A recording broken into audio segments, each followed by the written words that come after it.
বন্ধুরা, যেসব বন্ধু আমাদের হোস্টেলে থাকে, পড়াশুনো করে বা কাজের সূত্রে বাইরে থাকতে হয়, ব্যাচেলার যারা, তারা কিন্তু ইচ্ছে মতো রান্না করে খেতে পারে না। আজকে এই ব্যাচেলারদের জন্য আমি স্পেশাল রেসিপি নিয়ে এসেছি।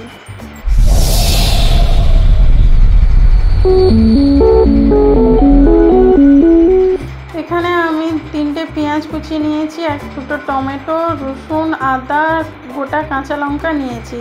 পেঁয়াজগুলো আমি একটু বড় বড় করে কেটে নিয়েছি, কুচানোর কোনো দরকার নেই। এখানে আমি প্রেসার কুকারে তেল দিয়েছি, তেলটা গরম হয়ে গেলে এর মধ্যে অল্প করে নুন আর একটু হলুদ দিয়ে দেবো। দিয়ে আমি আলুটা এই প্রেসার কুকারেই ভেজে নেব। আমি এখানে আলু দিয়ে করছি রেসিপিটা, তোমরা চাইলে এখানে আলু ছাড়াও কিন্তু করতে পারো, কিন্তু মাংসর সাথে একটু আলু না হলে ঠিক মানায় না, সেই জন্য আমি এখানে আলু দিয়েছি। তোমরা চাইলে আলু না দিয়েও করতে পারো। এবার এইভাবে লাল লাল করে আমি ভেজে নেব। দেখো আলুগুলো কত সুন্দর ভাজা হয়েছে, দেখতেই পাচ্ছ। যারা হোস্টেলে থাকে, পড়াশুনো করে, তাদের কাছে এত রকম জিনিস থাকে না যে আলাদা আলাদাভাবে সব কিছু করতে পারবে। তাই একই জায়গাতে কত সুন্দর, কত টেস্টি যে রান্না করা যায়, আমি সেটাই তোমাদের সাথে আজকে শেয়ার করছি। এবার ওই তেলের মধ্যে কিছু গোটা গরম মশলা দিয়ে দেবো। গোটা গরম মশলা ভালোভাবে ভাজা হয়ে গেলে বড় বড় করে যে পেঁয়াজগুলো আমি কেটে রেখেছিলাম, সেইগুলো এবার এর মধ্যে দিয়ে দেবো। পেঁয়াজগুলো সব দিয়ে দেবো। মাংস যতটা সেই অনুযায়ী তোমরা পেঁয়াজ দেবে। আমার এখানে 500 মাংস আছে, তাই আমি 3টে পেঁয়াজ দিলাম।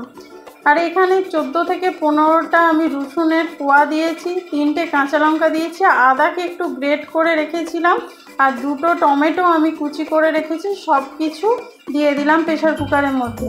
দিয়ে এবার তেলের মধ্যে একটু আমি ভেজে নেব।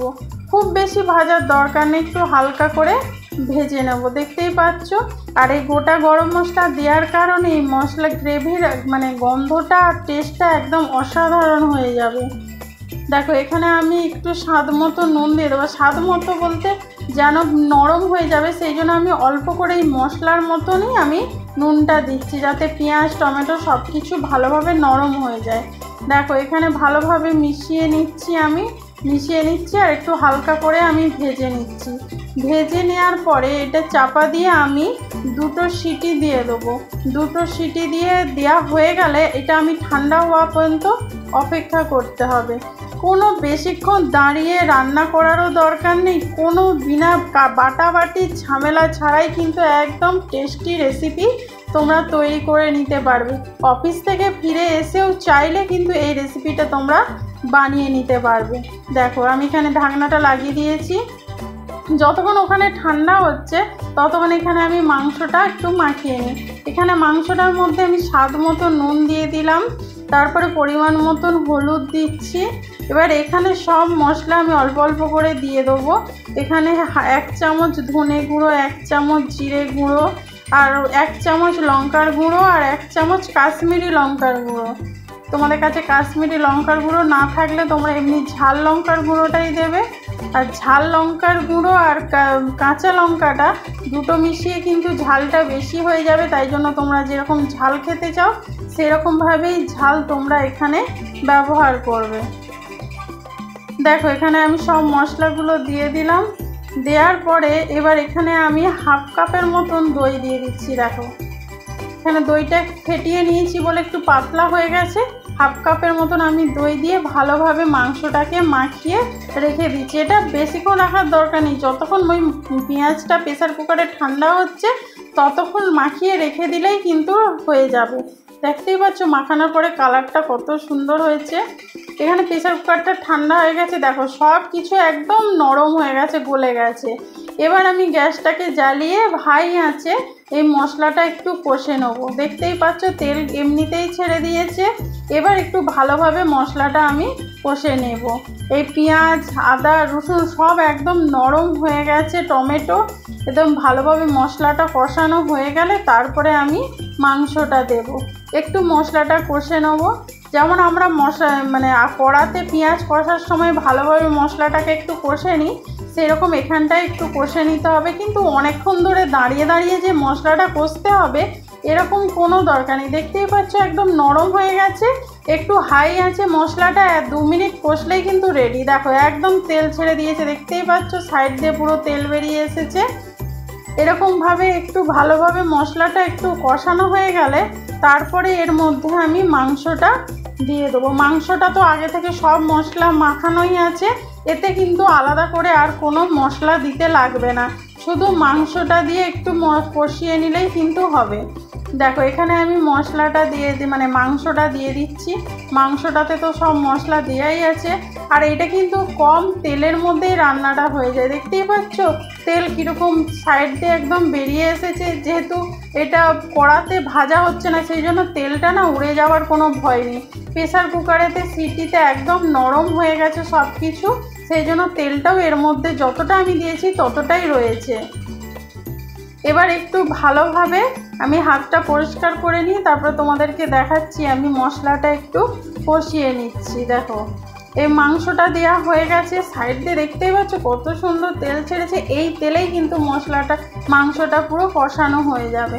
দেখো আবার যেহেতু দই দিয়েছি, দই থেকেও তেল ছাড়বে, মানে এর স্বাদ তোমাদের কাছে মানে বলে বোঝাতে পারবো না। তোমরা নিজেরা না বানালে বুঝতেই পারবে না যে এত সুন্দর যে একটা রেসিপি হয় প্রেসার কুকারের মধ্যেই। দেখতেই পাচ্ছ এই দেখো আমি কিন্তু এই মাংসটা হাই আঁচেই কষাবো, কোনো লো আঁচ করে কষাতে হবে না, হাই আঁচেই কষাবো। যেহেতু আমরা প্রেসার কুকারে সিটি দেব, সেই জন্য কোনো লো আঁচে কষানোর তোমার দরকার নেই। হাই আঁচে মাংসটাকে একদম কষিয়ে নিতে হবে।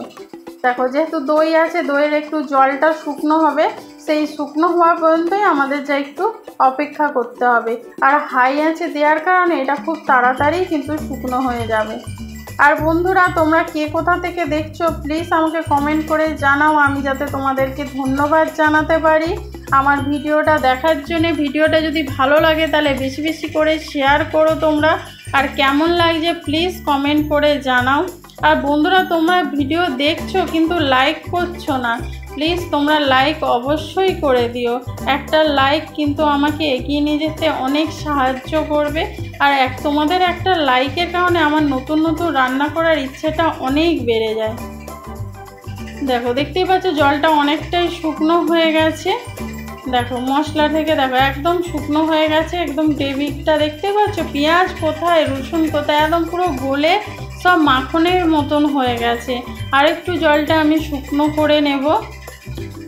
দেখো এখানে মাংসটা পুরো কষানো হয়ে গেছে, দেখতেই পাচ্ছ সাইড থেকে একদম তেল ছেড়ে দিয়েছে। এবার এর মধ্যে আলুটা দিয়ে দিচ্ছি।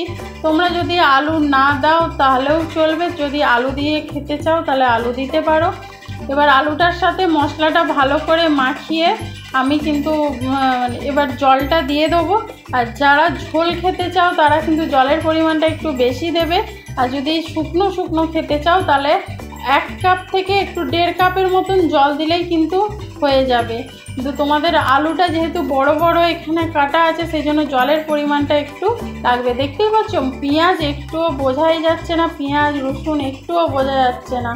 দেখো পুরো একদম গলে একদম মশলাটা কত সুন্দর হয়ে গেছে।